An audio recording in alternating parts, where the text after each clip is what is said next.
गैबा test में ना Australia जीत सका ना इंडिया जीत सका, जीत हुई बारिश की। आखिरी दिन भी जो स्पेल बादलों ने कराया, कमाल हो गया। सिर्फ 22 ओवर का खेल पॉसिबल हो पाया। This is Najeeb Al Hasnain, honestly speaking. Let me be very clear, Gabba test जो है वो ड्रॉ करना इंडिया के लिए जीत से कम नहीं है। क्योंकि जो उनकी सिचुएशन थी वहां से वो यहां तक लेकर आए, ये कमाल है। आज के दिन की बात की जाए तो चौथे ओवर में ही इंडिया की जो इनिंग है वो तमाम हुई 260 पर, यानी 185 रन्स की लीड।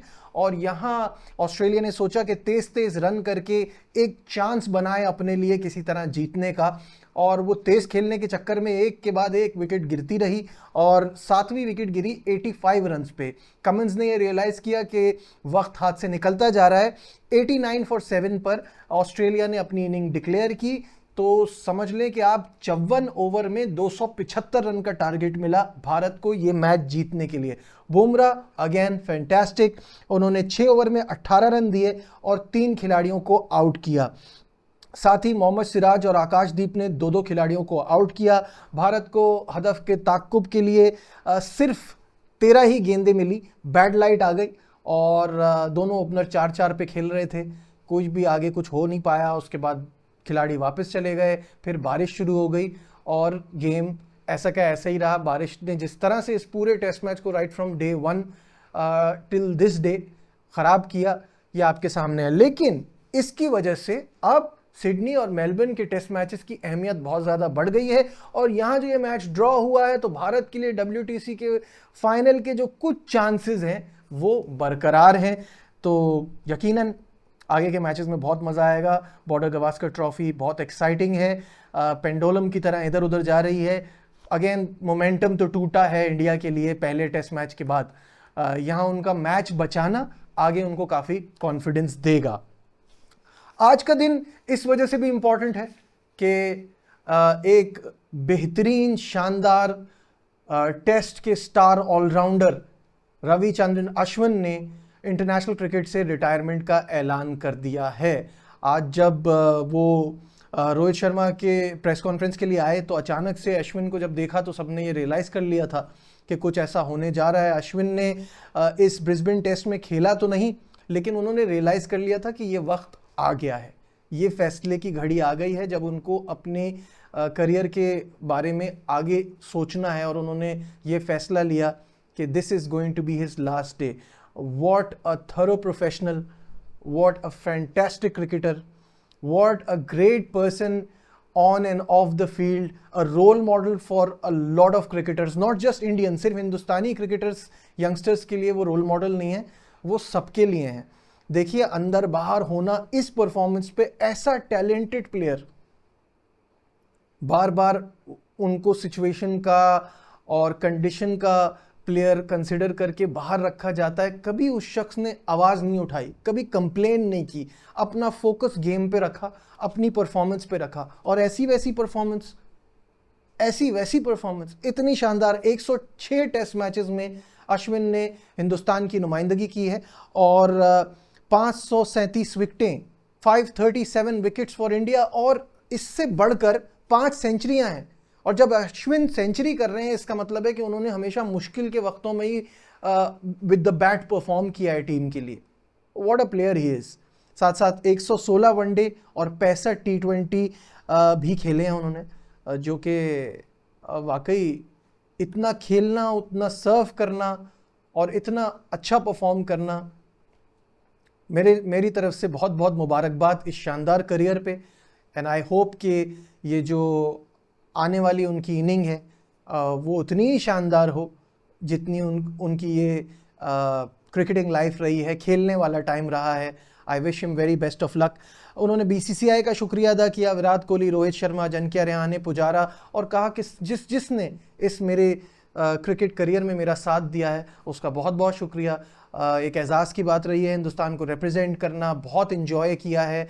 और ये जो मोमेंट है रिटायरमेंट का, ये भी बहुत इमोशनल है मेरे लिए, और ऑब्वियसली होगा बिकॉज एक इंसान ने जब अपना सब कुछ अपनी टीम को दिया हो तो ये लम्हात बड़े मेमोरेबल होते हैं और इमोशनल तो होते ही हैं। लेकिन अब इनकी रिटायरमेंट से ना बहुत सारी चीज़ें सामने आ रही हैं कि अब बहुत सारे प्लेयर्स जो हैं वो अपने करियर के बारे में सोचेंगे। और मुझे लगता है कि after this World Test Championship cycle Bharat की टेस्ट टीम का कोर चेंज होने जाएगा, मेरी ये फीलिंग है। अब सीनियर प्लेयर्स पर प्रेशर पड़ेगा। जिस तरह से हिंदुस्तान में यंगस्टर्स कंसिस्टेंटली आ रहे हैं और परफॉर्म कर रहे हैं, प्रेशर पड़ेगा सीनियर खिलाड़ियों पे। और रोहित शर्मा मुझे लगता है टेस्ट की कप्तानी तो छोड़ ही देंगे। और ये सिर्फ मुझे नहीं लगता, ये कहना है सुनील गावस्कर का। उन्होंने कहा है रोहित शर्मा जिस तरह के प्लेयर हैं वो टीम पर बोझ नहीं बनना चाहेंगे। वो आने वाले 2 टेस्ट मैचेस तो खेलेंगे यकीनन, लेकिन अगर उसमें उनसे परफॉर्म नहीं हुआ तो वो कप्तानी छोड़ देंगे, क्योंकि जिस तरह के वो खिलाड़ी हैं उनको पता है कि उनको किस वक्त क्या करना है। तो मुझे ऐसा लगता है कि Sunil Gavaskar the legendary cricketer, उनका ये मानना ठीक है, क्योंकि प्रेशर बहुत है रोहित के ऊपर। अभी मैंने पिछले दिनों एक वीडियो में आपसे कहा था कि former South African player Daryll Cullinan ने ये कहा है कि रोहित शर्मा टेस्ट में एक अंडर अचीवर है और फ्लैट ट्रैक बुली है। और उनके स्टैट्स देखो तो ये लगता है कि हिंदुस्तान में परफॉर्मेंस बहुत शानदार है, हिंदुस्तान से बाहर इतनी नहीं है। और अभी अगर आप रिसेंटली देखें तो आखिरी 13 टेस्ट इनिंग्स में 11 की एवरेज है रोहित शर्मा की, जो for a player of his stature is very poor. 152 run किए इस आखिरी 13 इनिंग्स में, तो ही स्ट्रगलिंग। काफ़ी तनकीद हो रही है और काफ़ी ज़्यादा शोर मच रहा है। विराट कोहली के लिए भी ये बातें चल रही हैं कि उनके साथ क्या कोई मेंटल इशू है, क्योंकि गेम को लेके तो obviously he such a big name. वो जो लोग बातें कर रहे हैं कि बाहर जाती हुई बॉलों को जिनको आराम से छोड़ा जा सकता है उनको चेस करते हैं और आउट हो रहे हैं, तो there is something wrong with him as well. इस वक्त ये बात हो रही है कि क्या विराट कोहली अपने 10,000 रन आसानी से अभी बना लेंगे, क्योंकि 10,000 रन नहीं हुए तो वो ग्रेट्स ऑफ द गेम में उनका नाम कैसे आएगा। और उनको 10,000 रन कंप्लीट करने में कितना वक्त लगेगा। 800 प्लस रन चाहिए अभी विराट कोहली को। Still he is a living legend, वो there is no question about it. But जो फॉर्म आपको तंग कर रही है और जिस तरह से आप आउट हो रहे हैं, ये बात ऑब्वियसली परेशानी की तो है। खैर, इस पर हम आने वाली वीडियोस में मज़ीद बात करेंगे। पाकिस्तान की जहाँ तक बात है तो पाकिस्तान ने कल बड़ा शानदार मैच जीता, और जितना शानदार मैच जीता और जितनी ज़बरदस्त परफॉर्मेंस सलमान अली आगा की थी, उतना ही शानदार जेस्चर उन्होंने मैच के बाद शो किया। सलमान ने करियर बेस्ट बॉलिंग की कल के मैच में, करियर बेस्ट बैटिंग की कल के मैच में, लेकिन जब उनको प्लेयर ऑफ द गेम मिला तो उन्होंने कहा कि ये साइम अयूब डिज़र्व करते हैं, ये अवार्ड मेरी तरफ से उनको जाता है।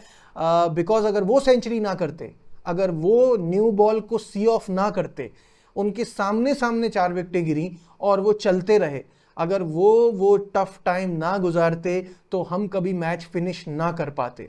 This is a very big gesture and what a great thing to say, realising अपने साथी की इतनी शानदार परफॉर्मेंस कि उसका कंट्रीब्यूशन मुझसे ज़्यादा रहा है। यही चीज़ चाहिए पाकिस्तान टीम में। अगर ऐसे यंगस्टर्स आएंगे, एक दूसरे को सपोर्ट करेंगे, एक दूसरे को बैक करेंगे, तो पाकिस्तान के लिए ये बहुत अच्छा है और आगे क्रिकेट के लिए हमारी बहुत अच्छा है। तो आने वाले जो दोनों वनडे मैचेस हैं, पाकिस्तान 1 अप हो चुका है। I wish them very best of luck. और जैसे मैंने कल कहा था कि ना सिर्फ जीत बल्कि तैयारी, जब आप अच्छी टीम से, तगड़ी टीम से खेलते हैं तो आपकी अच्छी तैयारी होती है, और तैयारी बहुत ज़रूरी है चैंपियंस ट्रॉफी के लिए। साथ साथ आपको ये भी बता दूं कि जनूबी अफ्रीका ने पाकिस्तान के खिलाफ टेस्ट सीरीज़ के लिए अपनी 16 रुकनी स्क्वाड का ऐलान कर दिया है। इसमें 2 खिलाड़ी ऐसे हैं जो मुकम्मल तौर पर फिट नहीं है, इंजरी का स्केयर होने के बावजूद भी। वेयान मोल्डर और केशव महाराज को टीम में रखा है, उनको स्क्वाड का हिस्सा बनाया हुआ है। ये कितना दुरुस्त फैसला साबित होता है ये तो आने वाला वक्त ही बताएगा।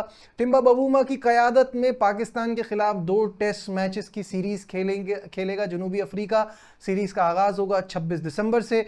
इस टीम को आपके सामने स्क्रीन पर भी आ जाएगी। इस टीम को देख के ना मुझे थोड़ा सा कॉन्फिडेंस आ रहा है कि अगर पाकिस्तान टीम कंडीशंस को सही से हैंडल कर ले और हमारे तेज़ बॉलर अपनी परफॉर्मेंस दे दें, तो पाकिस्तान को ये सीरीज हारनी नहीं चाहिए।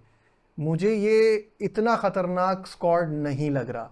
दे have obviously, they have talent, they have skill, but so do we. और जो हमने इंग्लैंड से सीरीज जीती हुई है, उसके बाद अब यहाँ पे हमें कुछ एक्स्ट्रा ऑर्डिनरी करना है। हमारा जो ट्रैक रिकॉर्ड है साउथ अफ्रीका में, वो तो मेरी इन बातों के बिल्कुल ऑपोजिट है। लेकिन पाकिस्तान के पास चांस है, शान मसूद और उनकी टीम के पास चांस है कि वो यहाँ कुछ एक्स्ट्रा ऑर्डिनरी कर सकते हैं। आप क्या सोचते हैं इस बारे में? कमेंट्स में मुझे ज़रूर बताइएगा। लाइक, शेयर, सब्सक्राइब, देखते रहिए Najeeb Al Hasnain honestly speaking. Bye.